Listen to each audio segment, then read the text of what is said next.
আপনারা রিসেন্টলি একটি উইপনের নাম শুনে থাকবেন, যেটির নাম হলো S-400।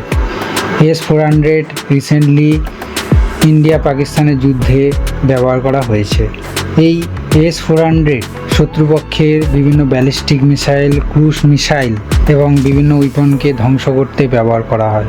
এই S-400 একসঙ্গে 300টি শত্রুপক্ষের মিসাইল, উইপন এবং ড্রোনকে ট্র্যাক করতে পারে। এই উইপনের আরেক নাম হলো সুদর্শন 400। সুদর্শন হিন্দু দেবতা বিষ্ণুর নাম অনুসারে রাখা হয়েছে। এই সুদর্শন 400 কিভাবে কাজ করে আপনাদের এই ভিডিওর মাধ্যমে আমি দেখাবো। তো চলুন ভিডিওটি শুরু করা যাক। প্রথমে এই সুদর্শন 400 শত্রুপক্ষের ব্যালিস্টিক মিসাইল, ক্রুজ মিসাইল বা উইপন কিনা সেটা আইডেন্টিফাই করে। তারপরে এই ব্যালিস্টিক মিসাইল বা ক্রুজ মিসাইল বা উইপন কত দূরে রয়েছে সে তার ট্র্যাকিং সিস্টেমের মাধ্যমে ট্র্যাক করে।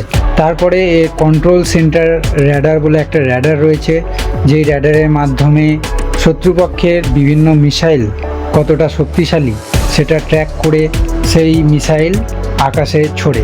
এরপরে যেটা রয়েছে fire system radar. Fire system radar শত্রুপক্ষের মিসাইলকে ট্র্যাক করে আকাশে ছোড়া মিসাইলের সাথে ডিরেক্টলি কন্ট্যাক্ট করতে পারে।